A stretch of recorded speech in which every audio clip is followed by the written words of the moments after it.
Hi everyone, আমি Rupam. Finally আবারও অনেক দিন পরে ভিডিও করতে বসলাম। মাঝে অনেক দিন ভিডিও করা হয়নি। তো যাই হোক, প্রিন্সের শুটিং শুরু হয়ে গেছে। এখন সত্যি কথা বলতে আপডেটও সেরকম কিছু পাচ্ছি না। তার জন্য ভিডিও কম হচ্ছে এবং একটু কাজকর্মে ব্যস্ত রয়েছি বলে ভিডিও করতে পারছি না। বাট মনে হলো এই টপিকটা নিয়ে কথা বলাটা দরকার। আমার মনে হয় না কতজন কথা বলেছে এই টপিকটা নিয়ে। বাট আমার এখনই জাস্ট আমি জিনিসটা চোখে পড়লো। তার জন্যই এই টপিকটা নিয়ে কথা বলছি। সেটা হচ্ছে হৃদয়ের ইউনিভার্স। মেহেদী হাসান হৃদয়ের ইউনিভার্স, ইয়েস ঠিকই শুনেছো। একটা ইন্টারভিউ জাস্ট নাও আমি দেখলাম। ইন্টারভিউটা অনেকদিন আগে বেরিয়েছে মেহেদী হাসান হৃদয়। রাক্ষস সম্পর্কিত একটা ইন্টারভিউ দেখবে।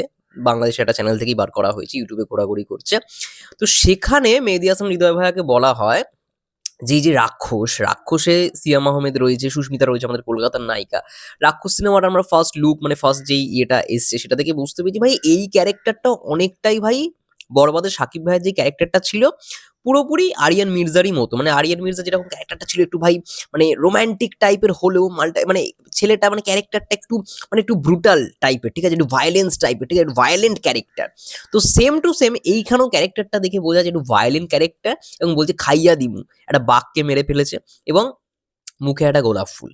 তো ভাই প্রেমে ছাকা হয়েছে, তার জন্য এই ক্যারেক্টারটা পুরোপুরি একটা অ্যান্টি টাইপের বা একটু ব্রুটালিটি এরকম একটা মাইন্ডসেট দেওয়া ক্যারেক্টার।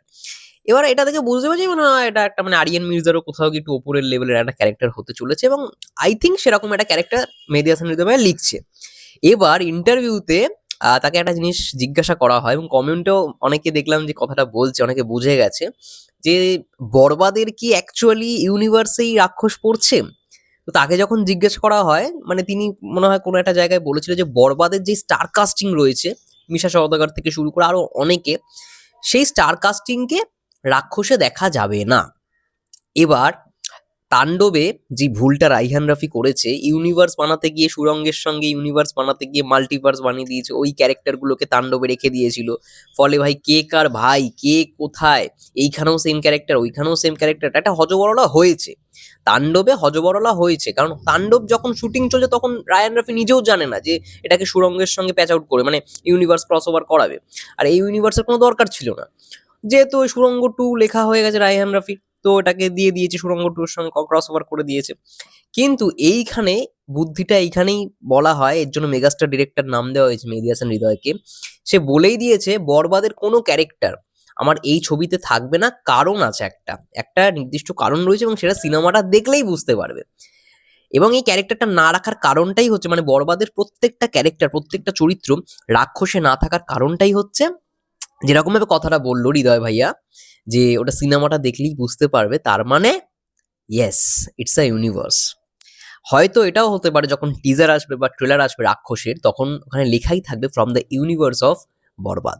তাহলে বরবাদের মানে বরবাদ আর রাক্ষস একই একটা ইউনিভার্সের পার্ট। এবার হ্যাঁ ক্যারেক্টার থাকবে না মানে এমন নয় যে কোনো ক্যারেক্টারই থাকবে না, হয়তো একটা দুটো ক্যারেক্টারকে রাখবে জাস্ট ওই লিঙ্ক আপটা করানোর জন্য। অনেক সময় আমরা দেখি না একটা যখন সিনেমা চলে একটা ক্রস ওভার দেওয়া বা একটা ইউনিভার্সের যখন সিনেমা চলে তখন একটা ক্যারেক্টারকে আনতে হয় অন্য মানে ওই সিনেমাটার কোনো একটা সিনেমার অংশ থেকে একটা ক্যারেক্টারটাকে আনতে হয়। তো সেরকমই এইখানে একটা ক্যারেক্টার হয়তো থাকলেও থাকতে পারে, এবার সেটা কোন ক্যারেক্টার সেটা আমরা দেখলেই বুঝতে পারবো। হতে পারে সেটা ওই প্রিন্স, বরবাদের সেই প্রিন্স মানে কি জানো সৌরভ সাচদেবা সামথিং নাম, ও থাকতে পারে বা এরকম সামথিং কাউকে নিয়ে আসা হলো।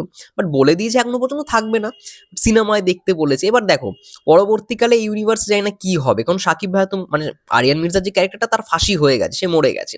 তাহলে সাকিব ভাইয়ার যে ক্যারেক্টারটা সিয়াম আহমেদের ক্যারেক্টারটা একসঙ্গে যে টাসেল আপ হবে এমন নাও হতে পারে। এবার রাক্ষসের যে টাইম লাইনটা সেটা এখনো কিন্তু ক্লিয়ার নয় যে ওটা কি সিকুয়াল মানে বরবাদের পরে সিকুয়াল ঘটনা নাকি প্রিকুয়াল ঘটনা মানে বরবাদের আগে।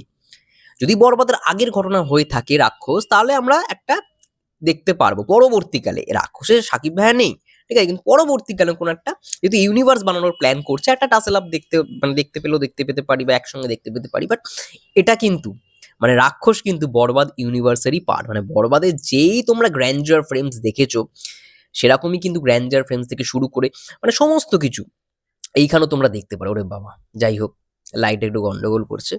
তো যাই হোক, এটাই কোথাও গিয়ে মনে হলো এটা নিয়ে আলোচনা করাটা দরকার। বরবাদের ঠিক সেম ইউনিভার্সই কিন্তু রাক্ষস। মানে বরবাদ তোমরা যেটা দেখেছো ঠিক সেই ইউনিভার্সের পার্টই কিন্তু রাক্ষস হতে চলেছে। এবং আমি দেখছিলাম যে রাক্ষস নিয়ে অনেক চলছে। যাই হোক সাকিবিয়ানরা অনেক রেগে গেছে। কারণ শাহরিন আক্তার সুমি এমন একটা কথা বলেছে সেটার জন্য রেগে গেছে। যাই হোক, কিন্তু মেহেদী হাসান হৃদয় ভাইও চেষ্টা করে যাচ্ছে সিনেমাটাকে যতদূর আরকি সম্ভব বড় করে বানানোর। দেখো ঢালিউডে এখন বড়, বড় ছবি হচ্ছে। এটার থেকে বড় আর কি আনন্দ হয়? প্রিন্স হচ্ছে, একটা রাক্ষস হচ্ছে। ঠিক আছে? আবার Banalata express multi starer film. Mosharraf Karim থেকে শুরু করে চঞ্চল চৌধুরী, শরীফুল রাজ সবাই রয়েছে।